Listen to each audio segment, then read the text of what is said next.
Hello, everyone. I know you had a long break. Um, I'm an artist, an art educator, an entrepreneur, and also founder of an NGO by name Sevita. Sevita in Sanskrit means devoted to serving. So, being an artist, I felt passionate about art, and I thought I should do something in the field of art. So, I'm just going to talk about a question for you guys. I think this question you would have asked to yourself, or maybe you've been asked by somebody else. What does art mean to you? Can anybody would like to answer this question? Yes. Creative form of expression. Anything else? No one? Have you even given a thought to this term? What is art? Yes. It's a therapy? Okay, that's a good one. I felt we had a lot of design students also here. But what happens is, see, because I run an art school and we also have a lot of parents visiting us. And when we talk about art, they are like, oh, that's not my cup of tea. I don't know, how to look at art or understand art or what is a modern art. Or sometimes I also hear, what's there in this art in the museum? They've just splattered some paint and, I can also do it. I can also sign and, price it for crores and lakhs of rupees. Have you heard this term? Have you heard these kind of discussions? Right? So the big question is, a lot of people don't understand what is art. So art in itself is a language. And if it is a language, we need to have some alphabets to understand the language, right? So what we do is, to understand the language, we kind of understand the alphabets, and then those are the elements of design, and then we put them together to create words and sentences, and then we start reading those artworks. So it's basically to understand how to view an artwork, how to kind of decode what is happening in it. It could be modern art, something totally abstract, or it could be a figurative. But this brings to my next discussion, which is art has always been a storyteller.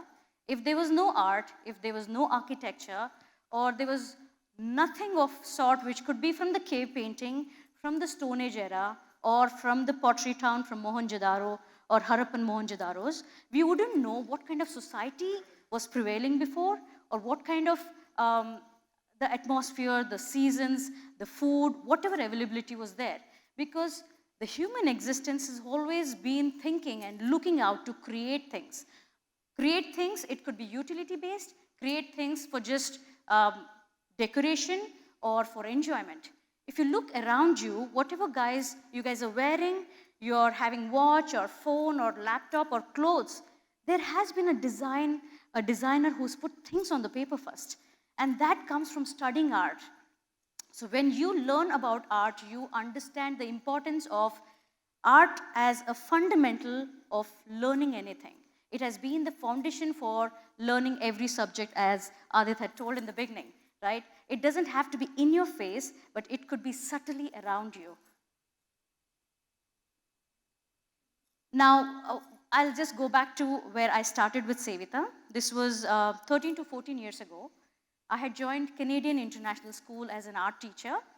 And before that, I was in an Indian school, residency school, where it was only Indian population.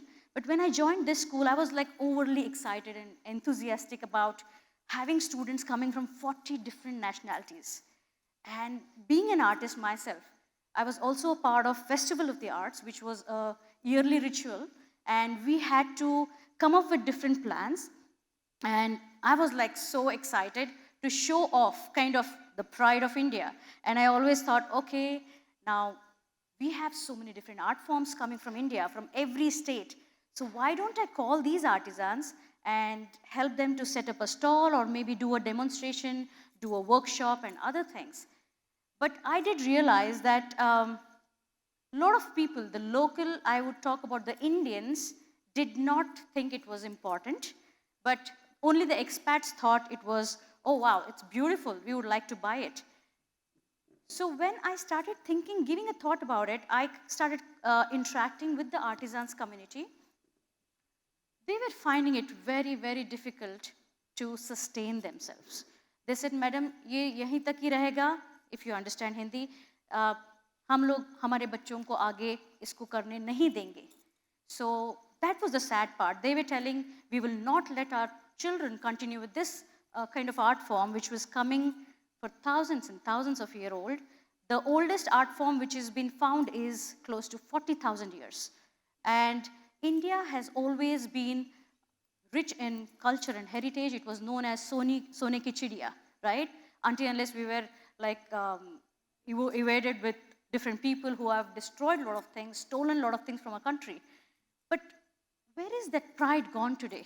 We have been mocking and imitating a lot of Western culture. Yes, that is good to learn, but why can't we keep the essence of what we have in our country? Was something which made me think upon, and I definitely want these artisans community to continue. That will happen only if they are able to sustain themselves, have a earning, and take it forward. So I'm just going to show you a couple of art forms. Tell me if you recognize where does this tribal or folk art come from. Have you seen this art form before? Gond? Anybody? Yes. Do you know where is it from? No? Anyone else? Yes? No? Okay. Yes, one more. Sorry? Close to Chhattisgarh, yes. It is, Gond means green mountain. And this tribal people live around the mountain on the eastern side of Madhya Pradesh. But again, this tribe is one of the biggest tribes in India, which people from even my profession, being artists, don't know about it. So when I started thinking of promoting these art forms, the first question was, I need to bring in awareness about the existence of these art forms to the youngsters, maybe from the school till the college, so that you understand, wow, there are some beautiful art forms existing and being created in every different state. We have a different art form.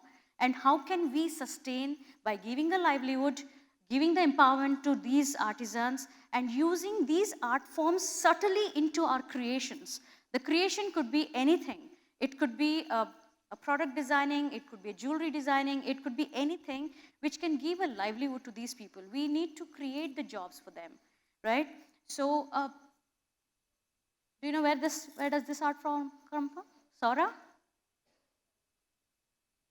Have you heard of this term, Saura? Anyone? No? Okay, Saura is from Odisha. So before there was Pattachitra. Have you heard of Pattachitra? Yes. So the Pattachitra is almost on the verge of extinction because the patta is something which is beaten cotton canvas, which takes 2 to 3 months to create the base. So it takes a lot of time, but people are not able to sell. And also what is happening is, these artisans are becoming stagnant with the ideas. They're not able to think anything new. And because of which, even if you go to a lot of exhibitions, you would find these like exhibited in a cluttered form where you'll not even stand for a second and watch it. You're understanding, right? So there has to be a new face given to these art forms. It shouldn't die because there are a lot of lives dependent on those. So now thinking about art, art is all around us. Art has been the fundamental, as I say, and it has been used in every which way possible. So it's high time we start bringing in that awareness and educate ourselves of importance of design concept or what does art teach us. Have you ever thought about what art teaches us? Did you have art in the school before? All of you? Wherever you studied, you had art, right? So art, lot of the time, the educational institutes think art is just as one of the subjects which is not that important. Have you felt that? Has the subject been given as a substitute to your science teacher or an English teacher or a math teacher to cover up their portions, right? But I would tell you, only when you are exposed to art education, art doesn't mean that it has to be only drawing and painting.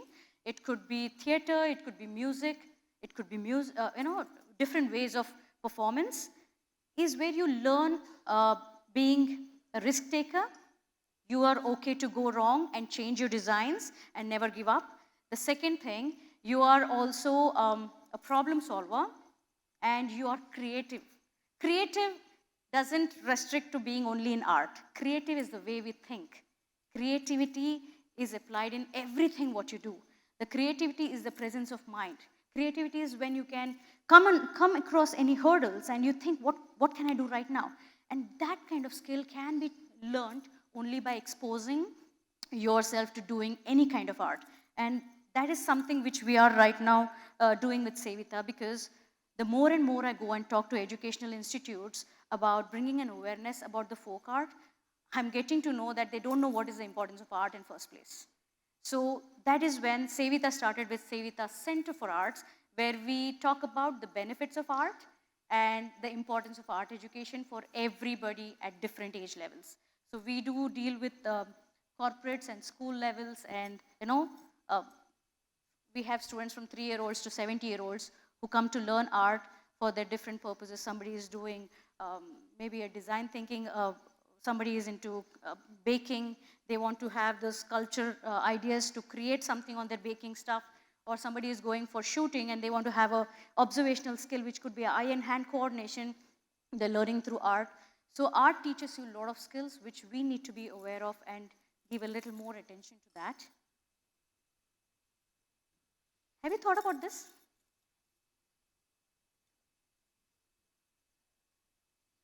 Humans have always been motivated and inspired by nature, right? So the same thing has happened with even artisans, because they have always expressed through nature. They have never thought about harming nature. They've always been in sync. They have used the leaves and the soil and the flowers and other things to create colors and designs for their creations. And it has been started from right from cave painting time. And eventually, when you see in today's time, even we are getting inspired by nature. But to create something like this, we need to be exposed to art, doing art actually, or studying art. So Sevita, as an NGO, so we promote, preserve, and sustain folk and traditional art or tribal arts. So promoting happens by getting to know about these art forms, and preserving can happen only when we all together start thinking, how can we use these art forms into whatever we are doing or whatever we are creating? The creating could be right from your phone covers to your footwears, to your clothings, to your products, to your furnitures. So how can you use these art forms, and keeping the essence alive, how can you give a new face to them? So this is something which we do, and you can go on our Facebook. Right now we don't have a website, but Sevita is the name of the Facebook, which is very active. So we kind of give equal importance to the folk and traditional art as well as the modern art. Thank you.